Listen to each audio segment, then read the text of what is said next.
आइए बच्चे एक एग्जाम्पल लेते हैं टर्नओवर पर। सर एग्जाम्पल क्या है? आइए, x y and z are partner in the ratio of 2:2:1 full stop. Z died on 31st August. Sale या turnover till the date of death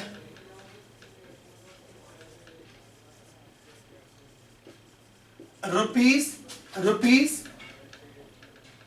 2 lakh full stop. Last year sale worth rupees 10 lakh and profit on that sale was rupees 4 lakh full stop. Calculate Z share of profit on the basis of turnover या cell. Okay sir, हमें current year की cell तो पता है, लेकिन उस पर profit कैसे निकालेंगे? Very simple. हमें अगर लास्ट ईयर की सेल पर जितना प्रॉफिट हुआ तो बेटे परसेंटेज तो वही रहेगी. अगर लास्ट ईयर मैं सेल पर 20% कमाता हूं, 10% कमाता हूं या 5% कमाता हूं, तो इस साल भी तो मैं सेल पर उतना ही कमाऊंगा. एक ऑप्शन परसेंटेज निकाल लो. ऑप्शन नंबर 2 अभी तो सीखा बेटा यूनिटरी मेथड. आइए सॉल्यूशन. अगर last year sale rupees 10 lakh, तो मैं लिख सकता हूं profit on that sale rupees 4 lakh. क्या मैं ऐसा बोल सकता हूं कि 10 लाख का माल बेचते हैं तो 4 लाख का प्रॉफिट होता है, और अगर सेल ही होती बेटे 1 रुपए की तो मुनाफा कितना होता? 4 लाख अपॉन 10 लाख. वैसे तो क्लियर हो गया कि ये 40% है, तो हम डायरेक्ट 40 भी निकाल सकते हैं. अगर मान लो कभी क्वेश्चन में आपको परसेंटेज दियो, परसेंटेज ऑन सेल, तो इसका मतलब वो ये दी हुई है. अच्छा जी, अब मेरी सेल कितनी है बेटे? सेल मेरी करंट ईयर की 2 लाख. अगर 1 रुपए की सेल में इतना प्रॉफिट होता है, तो अगर सेल हो जाए 2 लाख रुपए की, तो प्रॉफिट कितना होगा? 4 लाख अपॉन 10 लाख इंटू 2 लाख. ये आ गया 2 लाख की सेल पर प्रॉफिट. लेकिन सर ये तो 2 लाख की सेल पर प्रॉफिट आया, ये तो एक्स वाई जेड तीनों का आया होगा, तो हमें किसका शेयर निकालना है? जेड का शेयर. तो ये सॉल्व कर लो, कितना हो गया? ये सॉल्व किया 80,000 आ गया, और जेड का शेयर कितना हो गया? 80,000 इंटू 1/5 दैट इज 16,000. तो इसका प्रॉफिट कितना आ गया? 16,000. बोलो बात समझ में आती है? Yes sir. अब बेटे कंपेयर करो. अभी मैंने आपको फॉर्मूला लिखवाया. क्या लिखवाया? Last year profit upon last year cell into current year cell into में share of disease partner.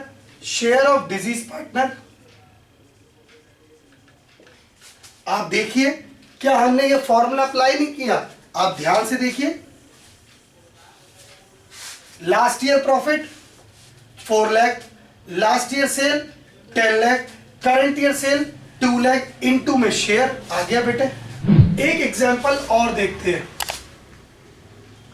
A B and C are partner. अगर रेशो गिवन नहीं है तो रेशो क्या होगा? Equal. A died on 30th September full stop. Calculate A's share of profit till the date of death on the basis of last 4 years average profit. full stop. Last 4 years profits were 80,000, 90,000, 30,000, 1 lakh and 1 lakh. Full stop. चलिए, ना तो turnover ना last year profit, on the basis of average profit. Solution. Sir सबसे पहले क्या करना पड़ेगा? Average profit निकालना पड़ेगा.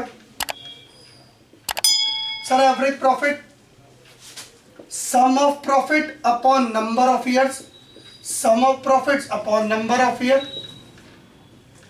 Divide by 4. 75,000 टोटल सॉल्व कर दिया बेटे. 75,000. एवरेज प्रॉफिट का मतलब क्या हुआ? सर एवरेज का मतलब हुआ एवरेजली हर साल 75,000 कमाते हैं.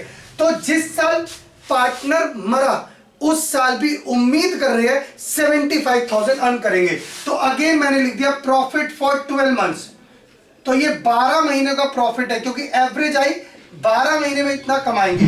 तो सर एक महीने में 75,000 डिवाइड बाय 12. बेटे कुछ ना लिखा हो तो ऑलवेज फाइनेंशियल ईयर फॉलो करते हैं. तो 30 सितंबर को मर गया, तो डेट ऑफ अलाइव क्या रही? पीरियड ऑफ अलाइव क्या रहा? अप्रैल, मई, जून, जुलाई, अगस्त, सितंबर. 6 महीने. तो प्रॉफिट फॉर 6 मंथ.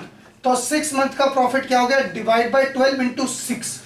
हमें क्या देना है? हमें ए का शेयर देना है. सर ए का शेयर कितना हो गया? 75,000 इंटू 6/12 इंटू 1/3. 12,500.